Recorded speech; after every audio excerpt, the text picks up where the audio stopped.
sudah berdoa dan mengucap syukur. Amin.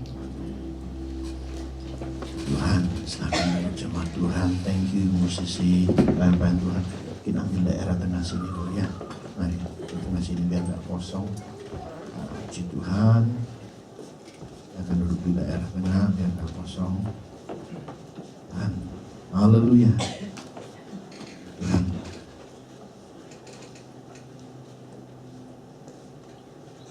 Haleluya. Saudara yang aku bilang ya.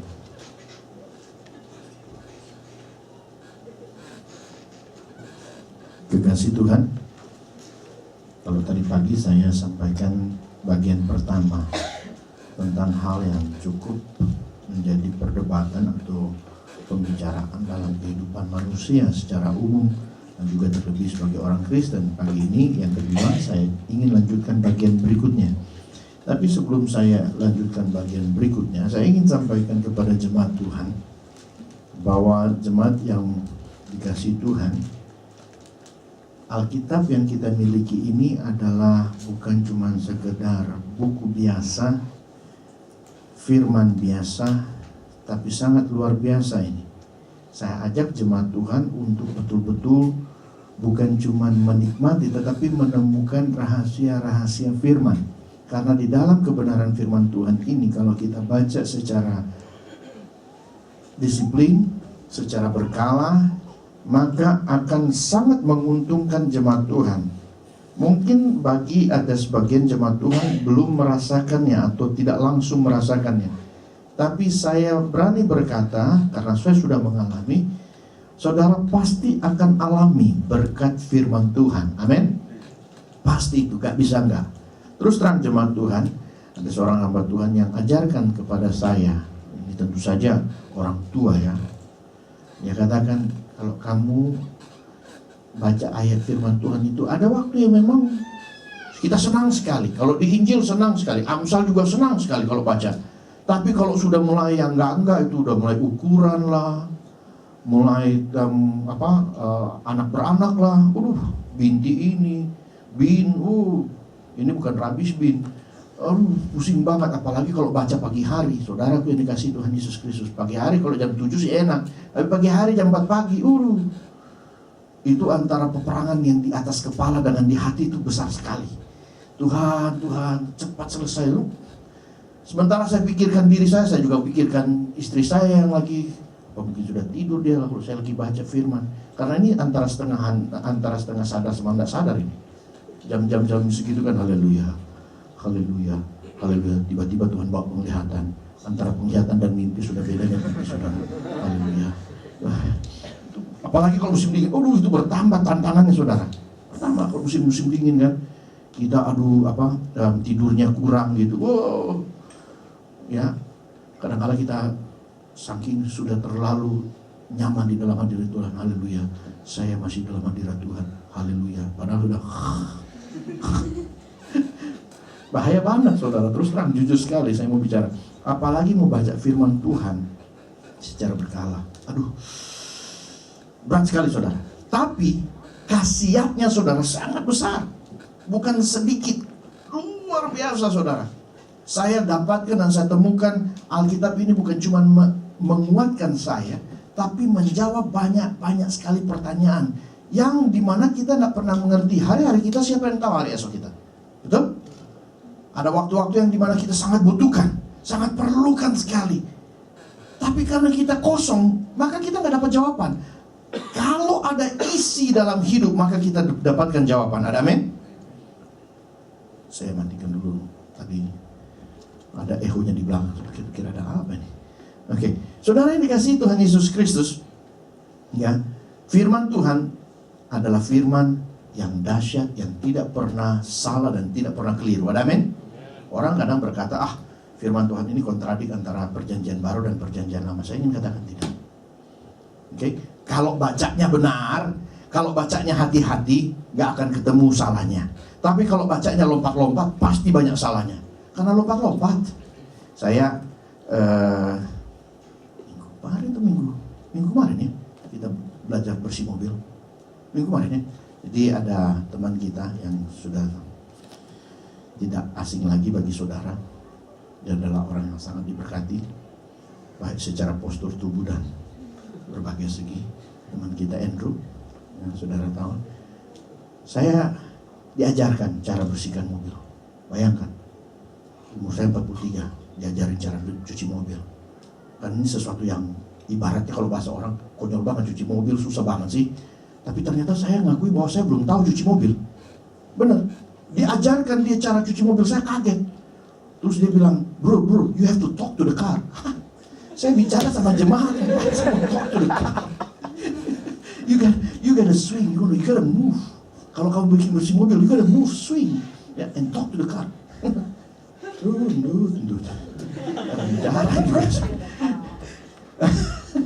Tapi saya mau kasih tahu saudara, setelah lihat hasil yang tadinya saya rada tidak percaya, saya pikir udahlah dia mau ngibul apa aja lah, ya temani dia sebagai teman saya dan Kevin waktu itu.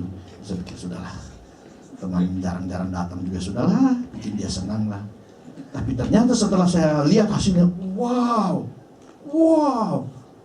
ternyata ada bedanya kalau cucinya sungguh-sungguh. Dulu saya cuci sungguh-sungguh, bedanya banyak garis. Sekarang bersih, bagus, mengkilat. Ya, wah, dia kasih tahu caranya. Saya sampai pikir-pikir, lu sekolah apa sih sebenarnya kok gini? Jago ternyata. Ya, dia sekolah accounting, bisa cuci mobil dengan bagus, saudara. Luar biasa, saya sampai, ya maksudnya takjub gitu ya. Saya berpikir dan saya merenungkan, bayangkan kalau saja kita buat dengan cara yang benar, ya, dengan cara yang apa orang bilang disiplin, teliti, pasti ada hasil yang benar. Apalagi firman, amin. Ya, firman kalau dibaca dengan benar, dibaca dengan disiplin, sangat luar biasa. Haleluya. Nah pagi ini saya ajak kita untuk lihat satu kebenaran firman Tuhan. Ya, saudaraku yang dikasihi Tuhan Yesus Kristus, kunci keberkatan, topiknya atau temanya. Oke. Firman Tuhan, sekali lagi saya ingin katakan Tuhan tidak pernah keliru. Oke. Ayat firman Tuhan berkata begini, saudaraku, dalam pengkhotbah, kesia-siaan ada di muka bumi. Kesia-siaan, ini kesia-siaan, itu kesia-siaan. Wah, kalau dilihat dari satu sisi kita akan bingung gitu loh. Hah? Masa begini? Matius pasal 19 ayat 23. Oke, boleh dicatat, boleh dibuka. Berfirman, berkata bahwa lebih gampang apa? Unta masuk ke, susah banget orang kaya. Gimana sih? Oke. Ayat yang berikutnya, Amsal pasal 23, ini kita baca deh. Amsal 23. Amsal 23, saudara.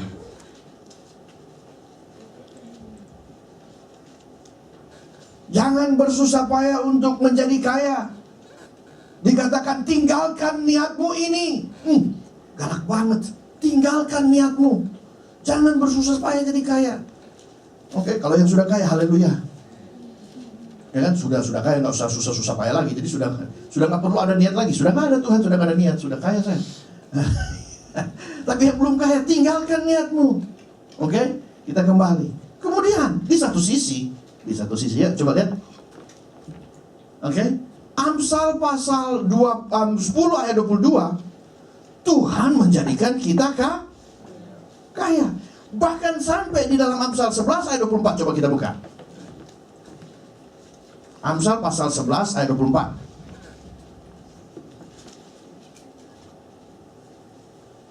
Ada yang menyebarkan, ada yang menyebar harta, tapi bukan tambah miskin, tambah kaya.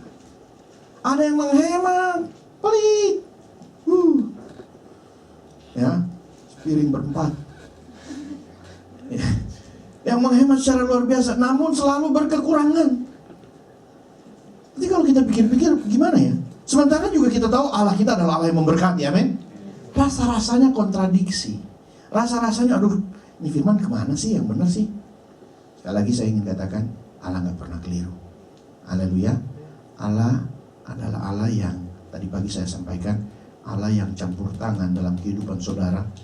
Bukan waktu-waktu saat saudara susah atau saudara perlukan saat-saat ini. Sejak saudara belum tahu orang, Sejak saudara masih ibaratnya bahasa kerennya masih di awan-awan, Allah sudah turut campur tangan. Di dalam kandungan ibunya kita dirajut bukan pakai robot, tapi pakai tangan yang maha kuasa. Amin. Haleluya. Amin. Sehingga punya 2 mata, 1 hidung, 2 lubangnya. Kalau dia ketutupkan rame, ya kan?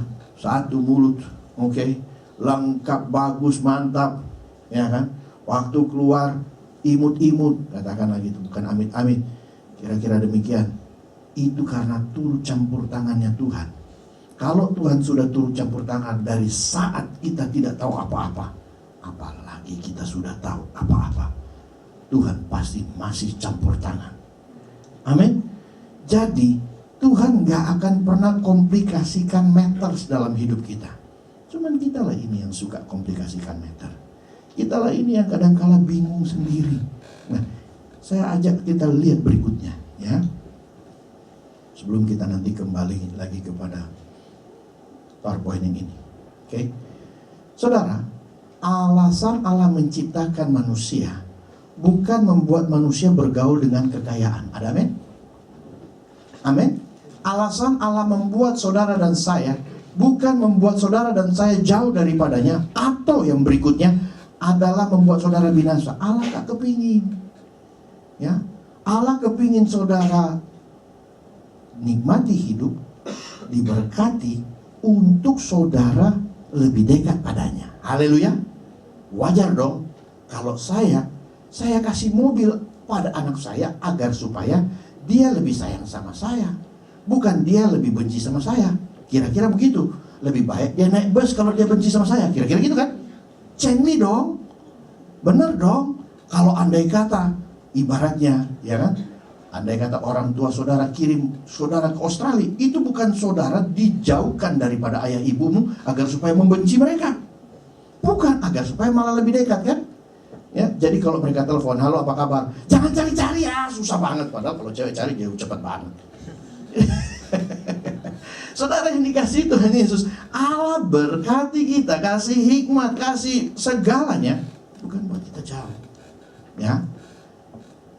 Maka kaya dan bahagia itu bukan dan harusnya tidak boleh menjadi agenda hidup.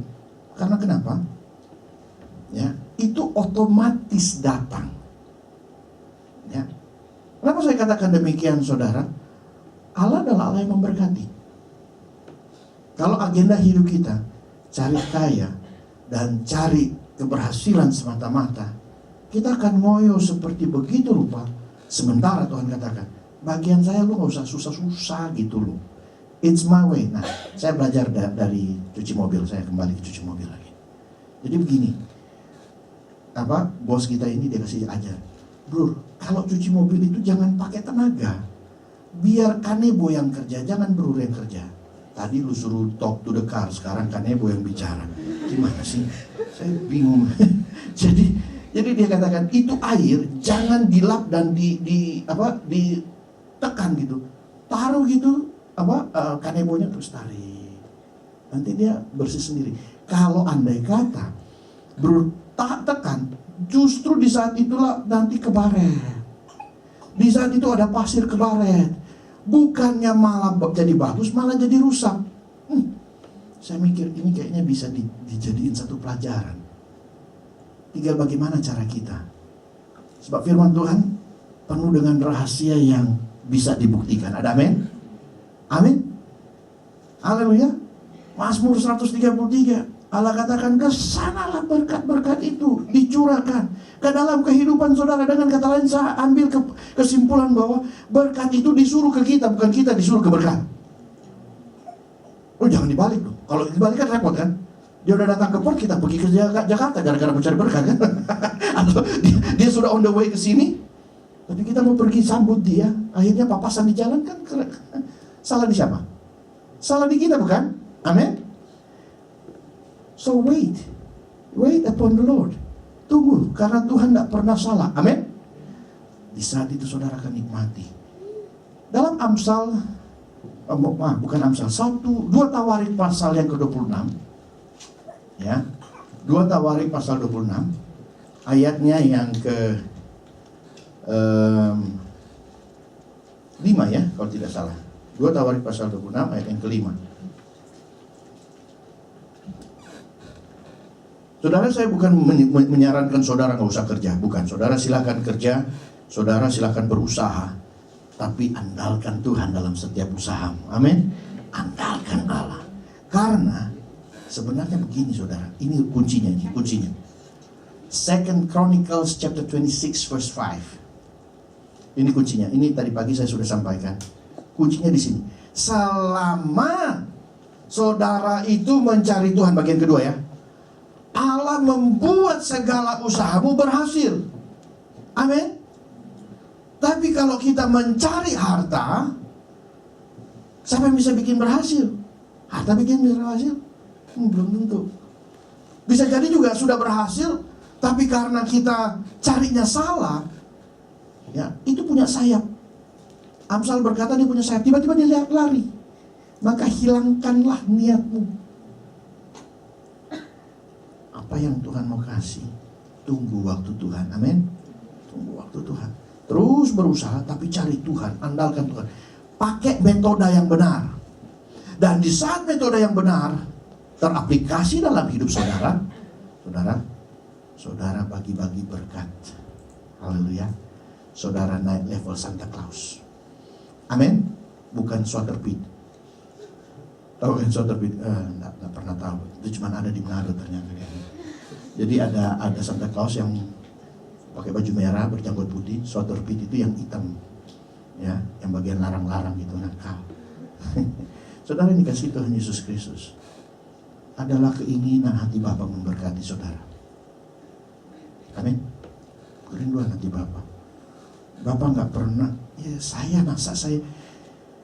Oke, saya memang mau anak saya terbentuk. Saya ingin anak saya manis. Saya ingin anak saya berkarakter. Tapi bukan berarti saya kejam dan kasar jahat sama anak saya, sehingga anak saya kelihatannya terlalu tertekan. Saya juga memberkati anak saya. Adalah hati saya ingin memberkati anak saya. Amin. Betapa tidak Bapa. Amin. Bapa di surga ingin kita diberkati.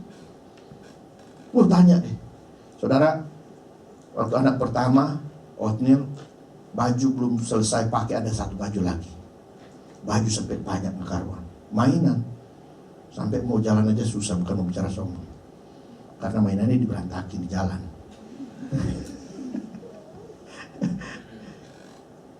Padahal sebenarnya kalau pikir-pikir, saya sempat mikir, aduh bodoh banget saya.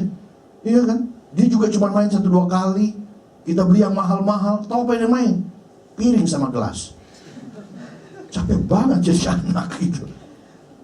Bayangkan, kalau saja saya begitu sayang sama anak, apalagi Bapa di surga. Haleluya. Jadi permasalahannya, kalau kita tahu Bapa sayang, sudahlah dekat-dekat sama Bapa lah. Jangan dekat-dekat sama dunia. Ada amin? Detik kita dekat-dekat sama Bapa, berkat itu gak jauh. Haleluya. Kalau kita dekat-dekat sama tukang bakso, ya paling dapat bakso 2 biji. Oke, jadi dekat-dekat sama Bapa. Menyenangkan hati Bapa. Tambah kita senangkan hati Bapa. Tambah kita agendakan Bapa dalam hidup kita, bukan harta dalam hidup kita. Kita akan lihat hidup kita. Ya. Mazmur berkata 127. Jangan capek-capek. Sia-sia semua. Sia-sia bangun pagi-pagi. Tapi bukan berarti gak boleh bangun pagi-pagi. Bagi yang bangun siang, itu kan sudah firman buat saya. Dengan pakai ayat itu, sudah aku bilang. Bukan begitu. Bangun pagi-pagi cari Tuhan, amin. Ya, kemudian andalkan Tuhan. Andalkan Tuhan. Di saat kita andalkan Tuhan, segala usaha kita dibuat berhasil. Haleluya. Ya, kita kembali kepada firman yang tadi. Ya, berikutnya slide tadi, ya. Cari Tuhan maka ada keberhasilan. Sebelumnya, cari Tuhan maka ada keberhasilan. Bahagia dan kaya otomatis merapat kepadamu. Nggak usah dicari. Nggak usah cari. Ya bukan berarti nggak usah kerja. Kerja, tapi jangan terlalu, jangan sampai, ini beda-beda tipis gitu loh. Beda-beda tipis. Antara pengertian kerja sama nggak kerja. Saya yakin saudara bisa mengerti. Ada amin? Haleluya. Ya, bijak-bijaklah. Yang namanya cari Tuhan menjadi prioritas dalam hidup saudara. Oke, berikutnya level hidup. Saya perhatikan ada level hidup manusia yang dimana menyusahkan diri karena harta. Benar, ada yang menyusahkan diri. Ya. 1 Timotius tadi sudah dibaca pasal yang ke-6 ayat 10. Oke. Karena akar dari segala. Coba kita lihat sekali lagi ya. Kita lihat sekali lagi. 1 Timotius pasal 6 ayat 10. Akar segala kejahatan ialah cinta uang. Karena buru uang orang sampai menyimpang dari iman dan menyiksa diri dengan berbagai-bagai duka.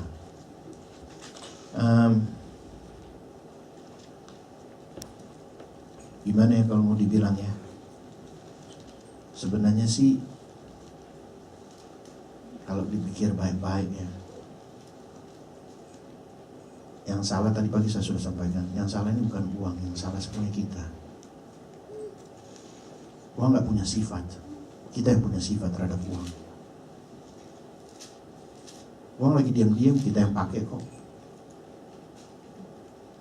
Tapi gara-gara kita gak pernah cukup, gara-gara kita ingin bukan cuma pengakuan, tapi status dari orang, sehingga kita menyiksa diri terkadang. Oke, memaksakan diri. Saya berharap tidak terjadi di tengah-tengah jemaat Tuhan. Tapi kalau sampai itu ada, awas, jangan sampai itu sangat menyiksa diri saudara. Sebab hari-hari ini tuntutan begitu keras sekali, begitu rupa.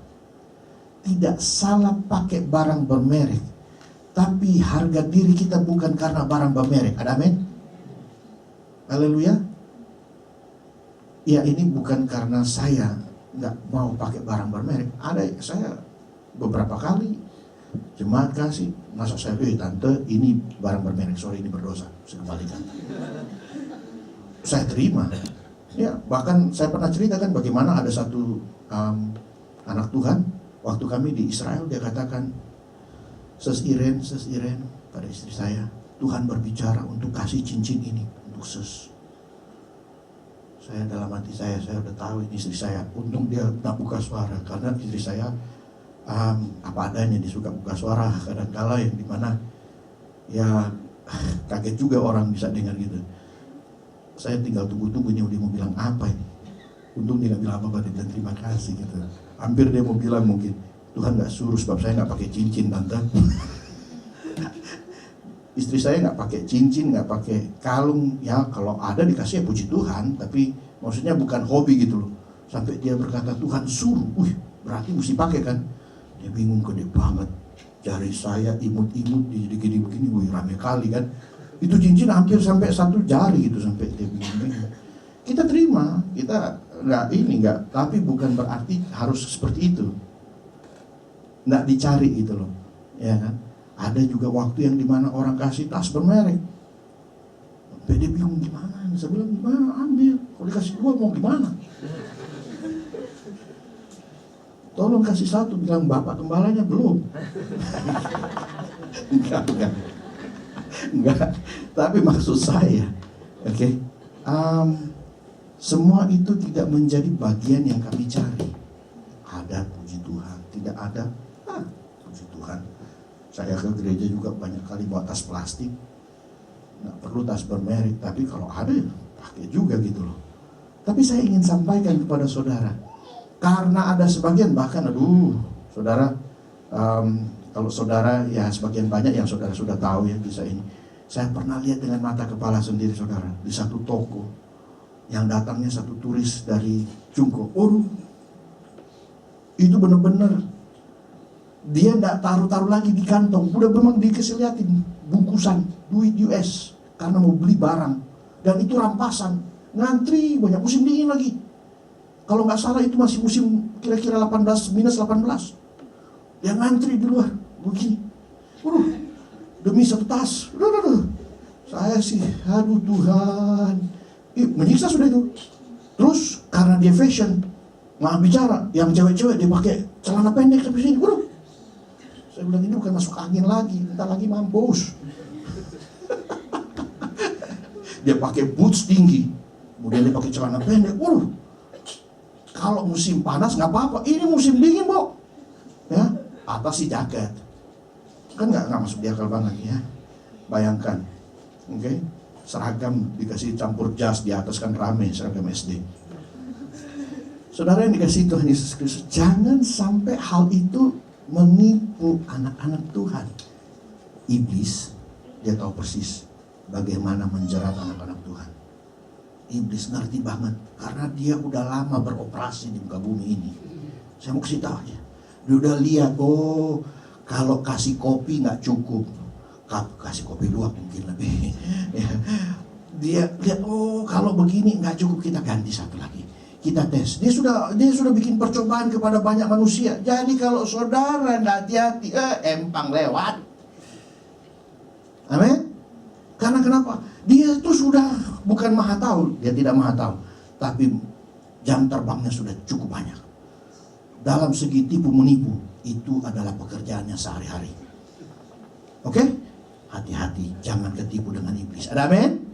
Jangan disusahkan, karena awal-awalnya dia ini enak loh, ini nyaman loh, ini yang dicari orang, ini dikasih. Setelah kita jatuh larut di bawah jebakannya, di situ kita sudah tidak bisa kembali lagi, dan di situ kita binasa. Oke, kita terus ya. Kemudian ada orang cinta Tuhan, tapi juga cinta harta. Nah, ini berat ya, berat. Amsal pasal 3 ayat 5 tadi saya sampaikan, bahwa yang namanya firman Tuhan katakan percaya sama Tuhan sungguh-sungguh segenap hati. Ya, kalau segenap hati nggak bisa setengah-setengah hati. Ya, coba lihat sekali lagi Amsal pasal 3 ayat yang kelima. Oke.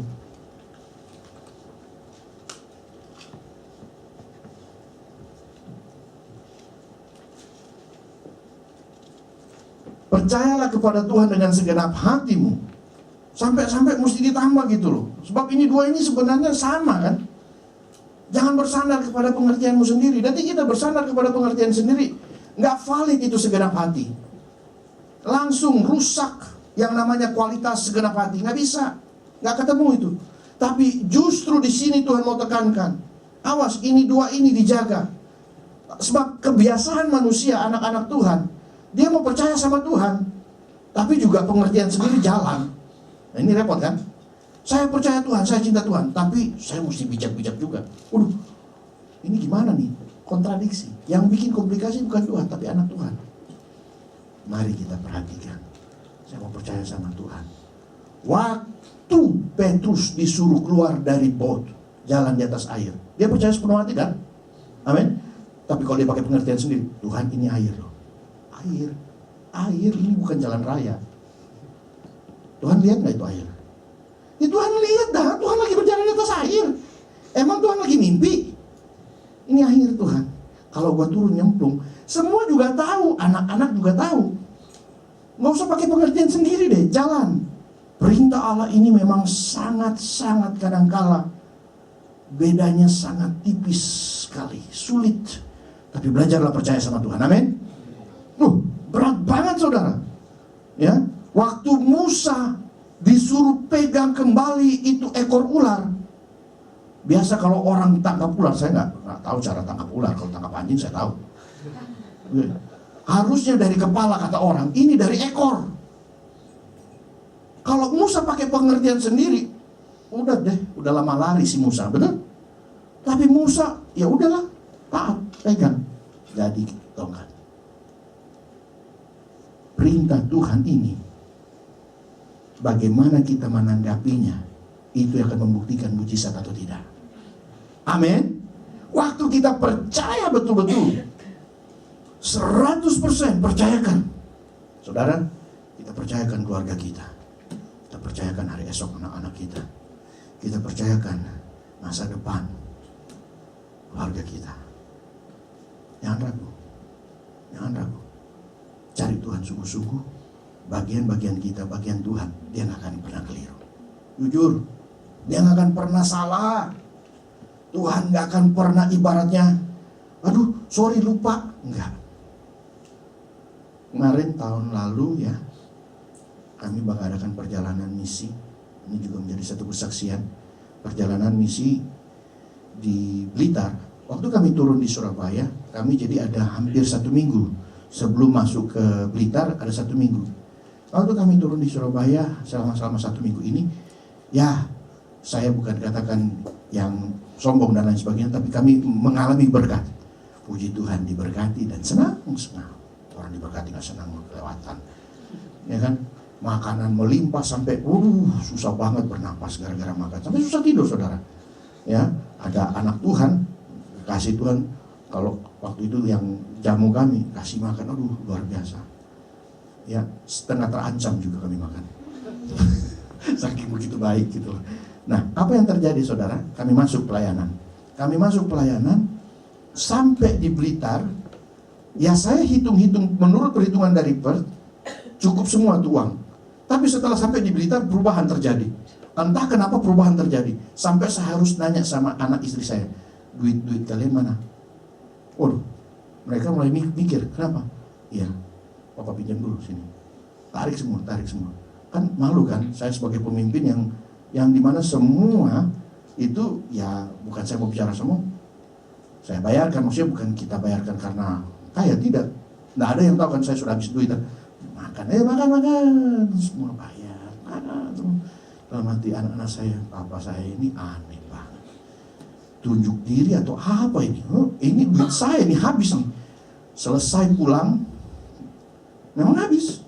Udah selesai ya saya bilang, ya kalau andai kata nanti sampai di Jakarta nggak ada, ya terpaksa kita withdraw di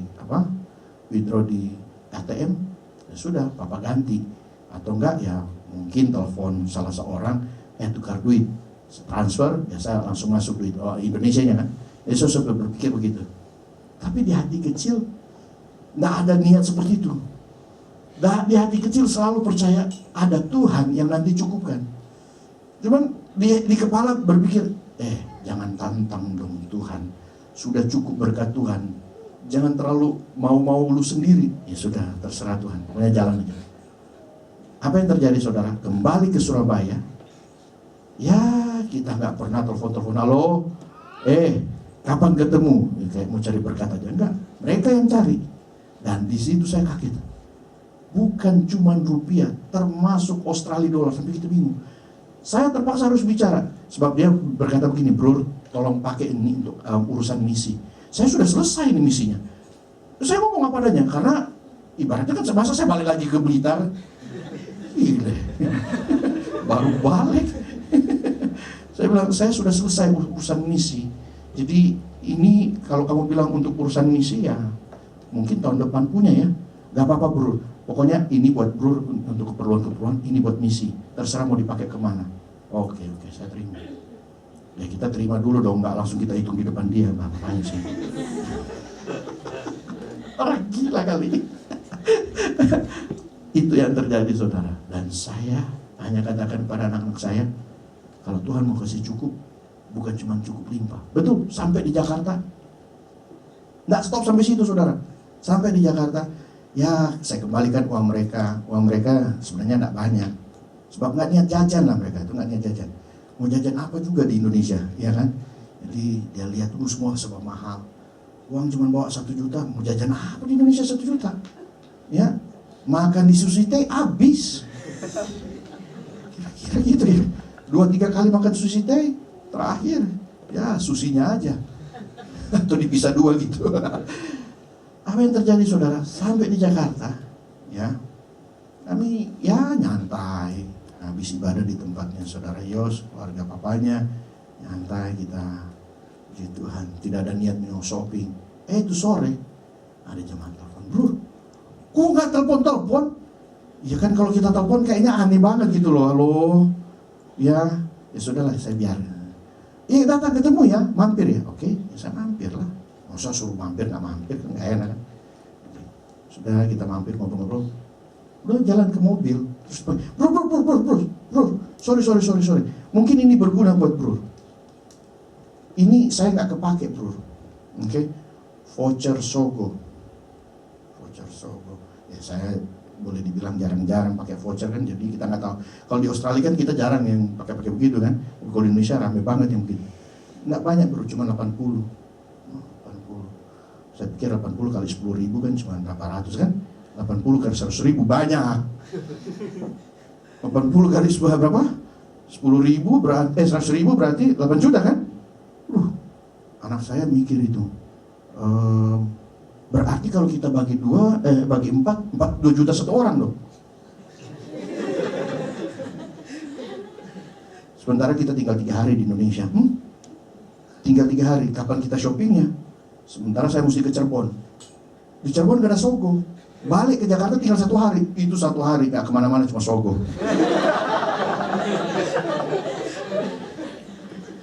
Sampai Sogo bingung. Orang-orang bingung, ini orang 4 orang ini. 1 bapak sama anak, mondar mandir. Istrinya juga di lantai, dari lantai atas ke lantai bawah, turun lagi, naik lagi. Aduh. Itu yang namanya orang pusing diberkati.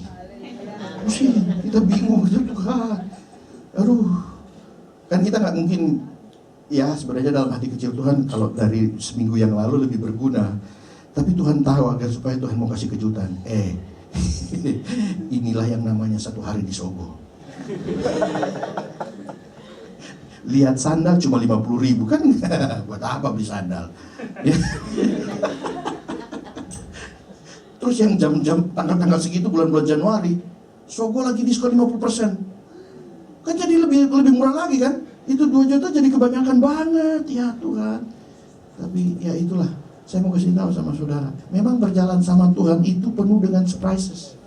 Penuh dengan surprises, jujur. Tapi ya mesti berjalan, berani berjalan. Ada waktu-waktu gini, aduh Tuhan, cukup enggak ini, cukup enggak? Belajar jalan sama Tuhan.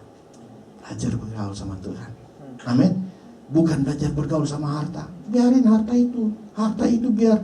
Saudari Mary kemarin hari Jumat katakan, let the wealth work for you, let the money work for you. Not you work for the money. Okay, that's the way.